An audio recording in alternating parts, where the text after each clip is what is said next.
search warrant. I was invited here. It's actually, you guys are in our jurisdiction. You guys are in the Selma PD's jurisdiction. So I'm not going to talk much about what Selma PD is doing. I'm going to talk about crime in general and what you guys can do to help the police department, help the sheriff's office, things that you may not know what takes place as far as like when an officer's called, what they do at your residence, how the court procedure works, stuff like that. The first question I always get, and I hate to start off like this, and this sounds rude, shrewd, and crude, but there's always going to be a hand that comes up. When I shoot somebody, do I have to drag them in the residence? That sounds crazy. You know, that's the old saying. If you shoot somebody, drag them in the residence. You guys have a piece of paper on your desk, all right? Look, is this one right here? This is what we call a Title 13. It's the Code of Alabama. All right, I want you to pay particular attention. At the bottom, you see page 16 right here. Look at the bottom of that code right there. We're going to go over it verbatim, because I don't want anybody leaving here saying, Grantham said I could shoot this person, or do this, or do that, okay? Right here, the little paper like this. Look at the very bottom, 13A323. Everybody got one? Gotta get one? We got more. We got more.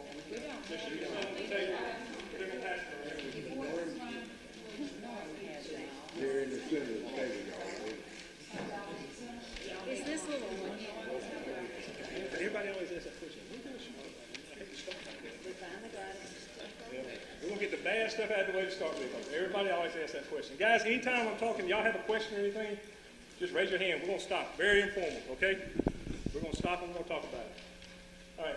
I don't know if all of you guys know this or who all's been on the grand jury, but anytime there's a death in Dallas County, it's going to the grand jury, regardless if you're right or wrong, okay? Regardless if you're right or wrong, if it's a death, suicide, or whatever, it's going to the grand jury. Police officers, civilians, or whatever.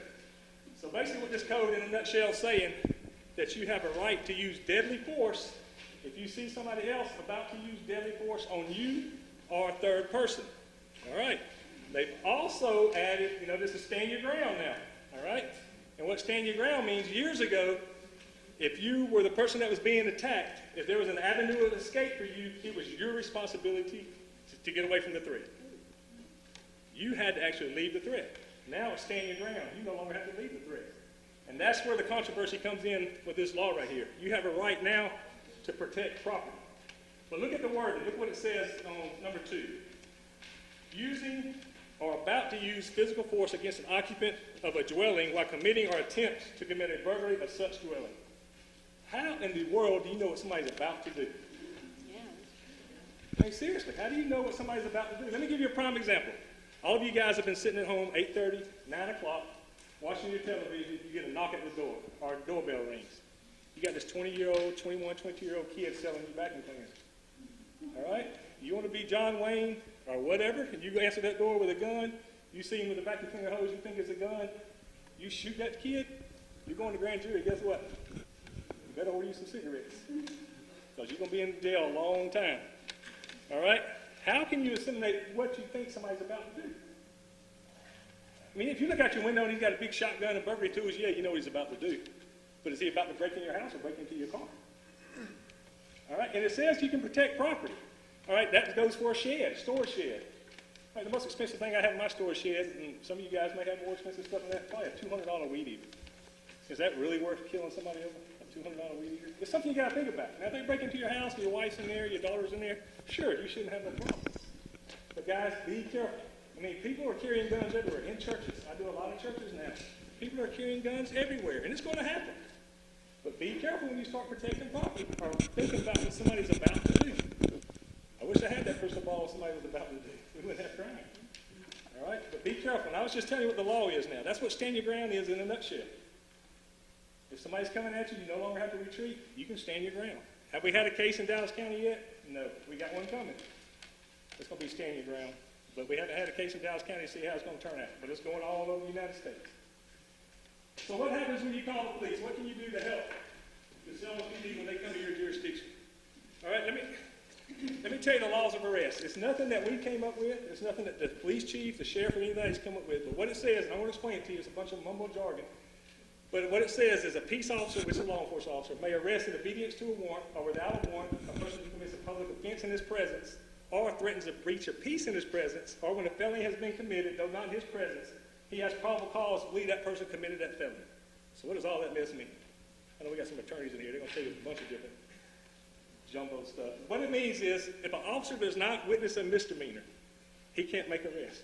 What's a misdemeanor? A lesser crime, not a felony. He cannot make arrest. Only 2 incidents that an officer can make arrest on a misdemeanor. Number 1 is shoplifting, and number 2 is domestic violence. All right, domestic violence, the law says that an officer on a domestic violence case, it used to be years ago, domestic violence, you would go, you didn't see anything, you clear up. The law now says that you must file a report for domestic violence. It don't say you have to make an arrest, but you have to file a report. So this is where we get into, we get a bunch of phone calls, including the city. I used to work over there in the county, we get them all the time. I filed a report and nothing's being done. All right, what did I just tell you? On a misdemeanor, an officer can't do anything. He didn't witness it. It's up to you to follow up on that report. So what does that mean? What do you have to do? If you want to sign a warrant on your loved one, I hope it won't be a loved one after he beats you. But if you want to go sign a warrant, it's up to you to come up to the office, get a copy of that report, and take it to a state magistrate.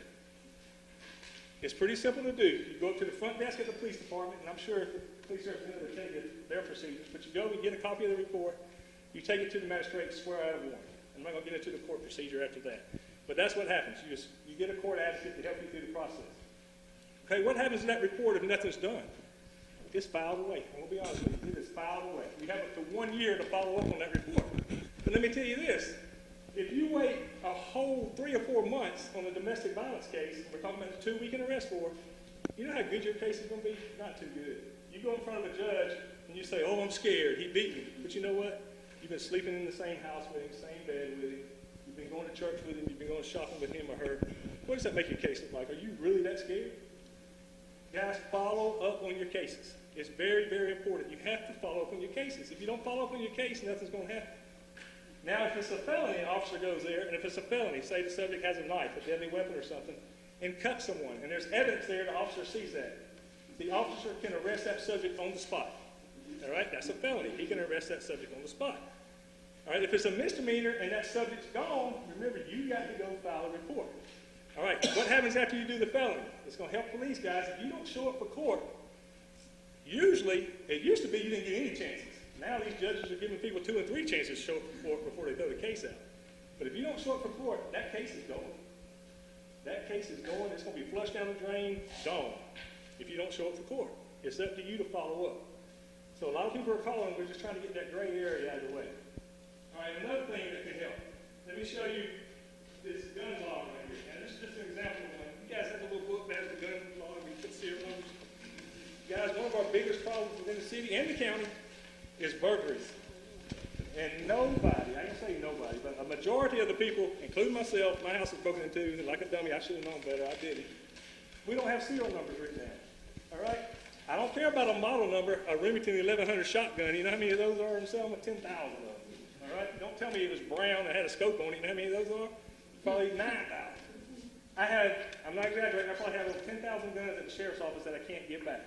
It probably is their gun, but you got to prove to me it's your gun. I can't give you a gun that I don't know for sure is yours. A model number does no good. You've got to have a serial number. Find somewhere to put a serial number on a piece of paper, put it in a safe spot. Put it in a safe somewhere if you have a safe. One that's burn proof or somewhere out of the way, out of the weather, out of the elements or something. Don't put it in your attic. The temperature is going to deteriorate it or whatever. Make sure you do that, okay? I don't care if it's a 32-inch Sanyo TV. There's 10,000 of them here. You've got to have a serial number. And if you don't come and claim it within a year, we're going to destroy it. But keep your serial numbers, guys. It's valuable. It don't take but a minute. It's even better than that if you have a camcorder, camcord your property. Camcord your property. I know you guys want to know about the prevention of it, but that's what this PD is going to talk about. I'm just talking about what will help during the process of a crime. Now, a lot of people always ask, what's the best alarm system I can get? Okay? Let me tell you about these alarm systems. Be careful what you buy. Know what you're buying. Get some advice on an alarm system and a camera system, a security system as in general.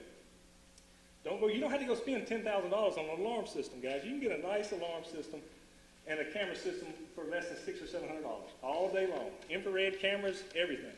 Now, of course, if you've got a huge house or whatever, it's going to take a little bit more. But just an average system you can get, and make sure it's infrared cameras.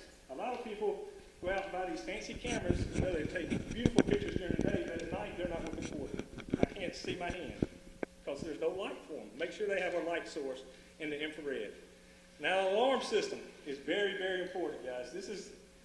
If you buy an alarm system, do not let them put a Monotronics, an ADT sign, or a sign in front of your yard saying you have that alarm. Get a generic yard sign that just says alarm. Let me tell you why. And it's going on in Birmingham, and you guys probably heard me talk about this in other places. Technicians go rogue, okay? What I mean by that, if you work for AD&T, they wire their system up a certain way. If you work for Monotronics, they wire their system up a certain way. A red wire for Monotronics may be hot, where a green wire for ADT may be hot. So when you have that sign out in front of your yard that says ADT, if you had a bad, crooked, and we have them in every profession, police, doctors, whatever, there's crooks in every profession, you're telling him how your system's alarmed. You're telling him what wire's hot. Instead of pulling that box down and having to figure out what wire's hot, he already knows. So time is valuable. Time is valuable. Do not get you a generic sign. Go on, you can Google it. Amazon, eBay has everything. Get on there, get you a generic sign, and put that in your yard. Do not put ADT. Do not put Monotronics in your yard. You're advertising what you have. And another thing, we're jumping all over the place now. All of you got, not all of you, but probably all of you have seen, especially mamas and grandmamas on the back of these cars that have like the little girl with the pom-poms with the number 4, or the little boy, and the family stepping on down. If I had a razor blade and I walked out there, I would scrape every one of them off. Guys, get rid of that. Let me tell you why. And crime starts for us, there's a trend that starts in the northern part of the states, or on the west coast and comes this way, east coast and comes down. What's going on now? If I'm a predator of a child, a pedophile or whatever, I'm following you in that car. All right? I see you have a mom, a dad. I see you have a brother that has a football helmet. His number's 4. And I see that you're a cheerleader. All right, I'm following you in the Walmart with your mom and dad. When your mom and dad or your mom turns their head, I'm going to go talk to that little girl when she's maybe at the toy aisle and say, hey, I just talked to your mom. I saw your brother play a football game the other day. He wore number. Okay, I'm building her confidence. She thinks I know her. Your mom told me to take you to the bathroom right quick. She had to run somewhere. She thinks I know her. I'm building confidence. Hey, you're a cheerleader. You did real good. That jump you did the other day is really, really good. Okay, I'll buy this for you. Come on, and we'll get it, and we'll go beat Mama in a little bit. She's not going to scream because I know about her. She thinks I know her mama, so she's a little bit more confident. Guys, take that stuff off your doors. Take that stuff off your windows, please. I mean, it looks good, and we're all proud of our kids, but take that kind of stuff off. Yes, yes, sir. I have a question about Sure. alarm systems. I don't know much about it. I understand that if you have an alarm system and it's hooked to your phone service, they can cut the line, and then that just null and void. Most of your alarm systems now come with a cellular phone, where they install it. Most of your alarm systems come with cellular service. Yes, they can cut your line. They can cut your power, but it's got a battery backup now. Your old primitive ones no longer have it. And let me tell you something about your recording device. When you have your cameras up, stationed all the way around, you've got to have a DVR to record the crime. With the cameras, there has to be a DVR there to capture what the cameras are recording, okay? I'm not making fun of anybody, but I guarantee you over 50% of the houses we go to, you know where they put that DVR? Next to their stereo, next to their VCR, next to their TV, and it gets stolen. Hide the DVR.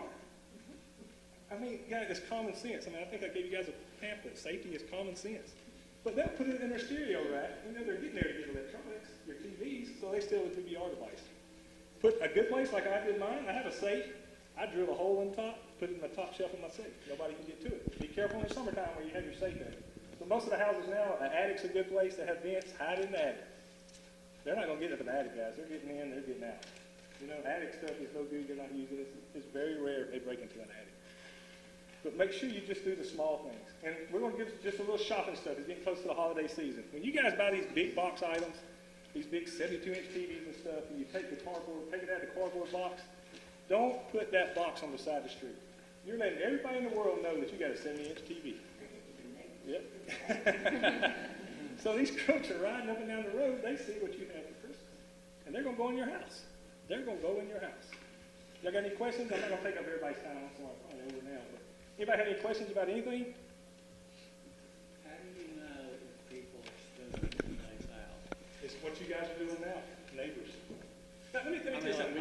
I see people walking down the street, and I'm wondering who they are. I did a little talk the other day about certain neighborhoods you guys can go to in Selma and Dallas County. It's not uncommon for people to walk the streets at 1 or 2 o'clock in the morning. Guys, there's nothing good going on at 1 or 2 o'clock in the morning. That's our job. Call the police. If somebody's walking at 1 or 2 o'clock in the morning, I mean, they may be walking their dog, that's fine and dandy, but call and let us check them out. But then you got some neighborhoods where somebody's, and you can look at the crime. If you guys ever get a chance, go to the police department, come to the county, you can see the difference. If people are calling the police, checking these people out, you'll see a big difference in the crime rate. If people are just allowing people to walk, they think it's a norm to walk at 2 or 3 o'clock in the morning through your yard, looking in your car, that's not normal. Call the police. People will not call the police. Oh, we're bothering them. No, you're not bothering them. That's their job. Yes, sir, Mr. Rantham. What time are the majority of your break-ins taking place when people are breaking into homes and cars? In the county is during the day. A lot of people think crime happens at night. The majority of your property crime is during the day. And the property crime is taking place in neighborhoods where there's a higher income. Of course, there's more product in the house. You're at work. That's why you have the higher income. That's where the crimes are taking place. People will come out of the rural area, the low-income areas, and they break in. It's just a fact. It's not something I'm making up or anything. You can take the stats and find out where most of the crime is. Now, your violent crime against persons and persons is on your rural areas. Your property crime is in your more affluent areas of your county or your city. But y'all are doing the first step. And when you have meetings, like she said earlier, the key thing, don't have a meeting just to be having a meeting. And when you have a meeting, we're here because we know what the problem is. The problem's been identified. We got a crime problem. Don't sit here and bash the police chief, the city council, the county commission. Use that resource and that energy to have positive stuff, and y'all come to the table and bring solutions. Guys, we're cops. We don't know everything. We don't. I mean, there's new stuff out there. Y'all may have been watching crime TV or something and seen something happen in San Francisco. Let the police know. I mean, seriously. I mean, we don't have a big budget to have all the training in the world. I mean, we keep them trained and we keep them up to par so they can keep their standards. And we don't have all these gadgets you see on TV. So, I mean, if you see some stuff and you know, if you see where an officer can do something better, you know, go to them in a polite way. Now, cops don't like to be told what to do. Don't ask me to advice. But, you know, explain. We welcome constructive criticism. So if y'all have anything or any suggestions, but y'all are doing the right thing, have meetings. I've been doing it 20-something years. And I've never solved a crime without the public's help. It don't work like that. Now, we walk around with our chest stuck out. Yeah, I did this, I did that. Guys, we don't. I'm telling you, it takes you guys to solve a crime. And y'all have got to start. I mean, I've been to calls before, and I've asked who your neighbor is. How long they lived there? 5 years? They don't even know who their neighbor is. So how are we going to prevent crime? Guys, we got to start watching these other stuff. You can't depend on the Selma PD to take your stuff back, your streets back. You can't depend on the county to take you can't depend on judges, district attorney's office. You've got to take your streets back. You've got to. And only y'all can do it. But you've got to make a stand. And I'm not saying go walk around with that code with your strap on and all that, walking around the neighborhood. But y'all watch people's stuff. Let somebody know you're going out of town.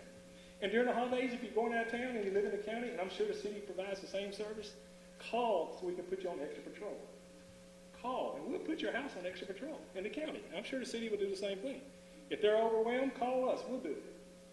You guys, it's important. We'd rather ride by that house 8 or 10 times at night than spend 3 or 4 hours doing a burglary report, taking fingerprints and stuff. So y'all please call. Any more questions? Anything? Yes, sir.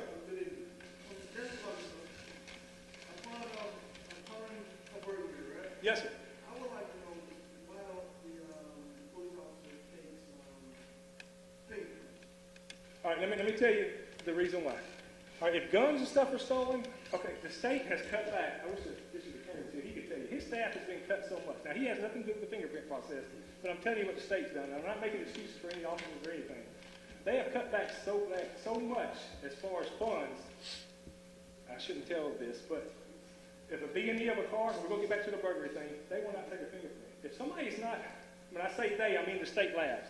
There's only 2 state labs now. We had them all over the place. We had 6 or 7 labs we could send stuff to.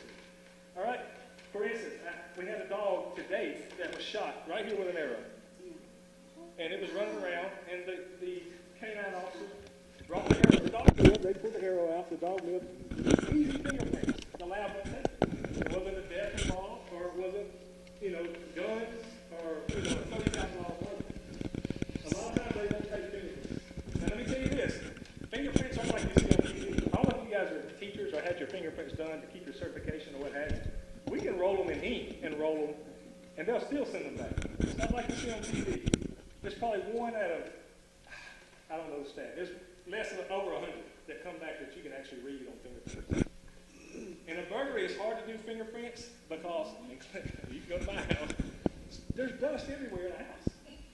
And when you grab something on that counter right there, I guarantee you, if I touch that glass, which is the best service to take a fingerprint off, and I hope the housekeeper's not in here, but if I touch that glass right there, I can go do fingerprints. I guarantee you, I can go, and it blows off with the dust.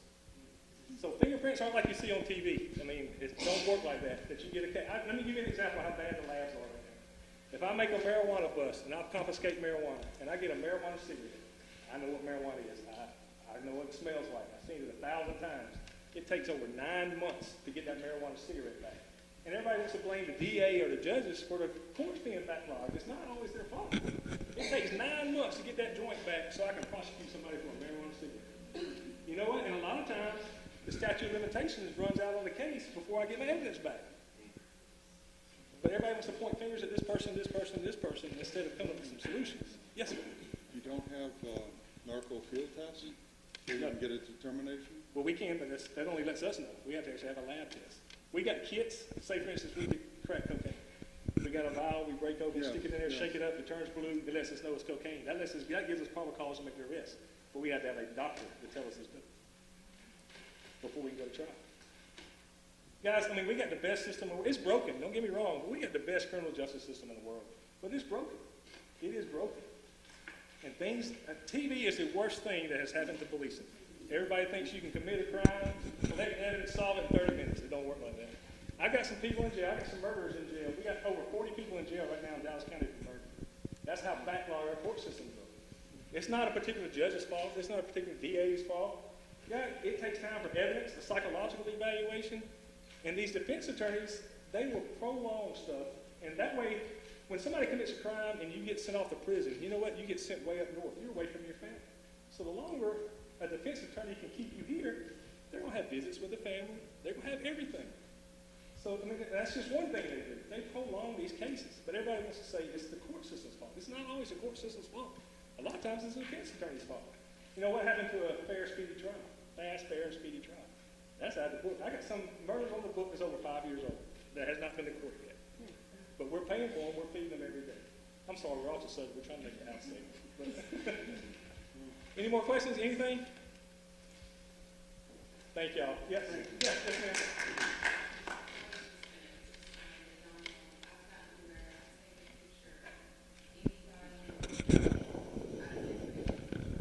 Can you speak up? I take a picture of anybody walking by the house. So at least I've got a picture of somebody scoping out the house or scoping out our dogs. And you can tell the difference between somebody who's out walking their dog and somebody who's just out, driving around. So I've probably got 40 pictures of the different drug crimes. God, I will tell you this, if it makes you feel any better. I can remember probably less than a year ago that we were working a case and we came into your community asking for help. And we need help. I mean, we cannot solve the case without you guys. Grandma and mama would hire the villain in the house or whatever. I can honestly say, and I'm not bragging on any communities or anything, but it's honest truth, people are starting to come forward. If you notice, if you guys get a paper tomorrow and get that same paper last year or 2 years ago, look at the difference in how many arrests are being made. Now, I know you guys are going to say, yeah, of course, there's more crime. But guys, crime's getting solved a lot better. And we got better officers, we got better prosecution going on. And are we perfect? No, we make mistakes every single day. Can we do a better job? Yeah, all of us can do a better job. We can do a better job than we do. But crime, people are starting to turn in their kids, people are starting to turn in their aunts and uncles, and it's working. People are tired. They're sick and tired of working, coming home and the door's there, and the daggone TV's gone. I'm in church, I gotta behave. Yes, ma'am. I had an apartment that was burglarized time after time, and the guy was even washing his clothes in the apartment. And, and we got him on a deer cam. Yes. And the police arrested him, but they let him go because they said he was mental. Now, he wasn't mental enough that he didn't know to take his clothes to somebody else's washing machine. A lot of people try to use that mental defense. The police shouldn't have made that determination. And I'm not going to sell a TV. So if one of my officers, they're in their own field, they can be making $110,000 shouldn't make that determination, oh, we're not gonna make an arrest because he's crazy. No, lock his butt up, get a psychiatrist to come in and evaluate him, and the state's gonna pay for that, of course, our tax dollars are gonna pay for that, and then send him off, if that's the case. Even if you're mental, guys, that's no reason not to go to jail. That is no reason not to go to jail if you're mental. Now, actual jail with the bars, that might not be the place you're gonna go. You may go to a mental facility, but you're still gonna pay for your crime. That should have never happened. I don't know, who made that decision, or what officer made that decision, but I mean, I'm not bashing the city or the county or anything, but whoever made that decision was wrong. Wrong. And I couldn't have pressed, and my tenant couldn't have pressed for more than just say, you shouldn't do that. I mean, they did nothing to this person. Nothing. Was he ever arrested at all? Yes, he was arrested, but nothing ever came of it. See, that's not gonna be the officer there, that's gonna be the prosecution. But he had, they wouldn't even listen to what my tenant had lost. Once the officer makes an arrest, it goes to the DA's office, and then they gather the evidence along with the officer to prosecute the case. I mean, And if they think it's they had- mental, they order. That deer cam takes wonderful One of the pictures. best things you can do. And it's cheap. Just send somebody up a tree. I'm sorry, I'm over my time. Yes, sir. I don't know if she's here next. Is she here? Ms. Fowlkes? Yes, sir. How often are they recovered? Yeah.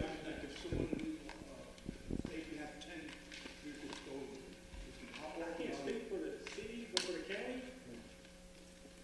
I would like to say a lot, but I'm not gonna sit here and lie. It's rare in our jurisdiction. Does it happen? Yes, it happens. Now, usually when stuff's stolen here, guys, a car, it's not gonna stay in our town and ride around. It's not gonna be recovered where it's stolen from. I'm gonna tell you that now. If a car's stolen, that's one of the few crimes where they get it and they go to another county. So it's not necessarily the PD's fault it's not recovered or the county's fault it's not recovered. The car's not here. Nobody's gonna steal a car and ride around the city. I mean, that's just not gonna happen. It's very rare. Now, we get cars from Lowndes County and Chilton County and everything here, and they burn them, they strip them and burn them here. But that goes to show you that they're not gonna be riding around with Chilton County in that car. But we recover them, but ours are reported stolen. It happens, but not as much as we recover other people's. If that makes sense. Any more questions? Anything?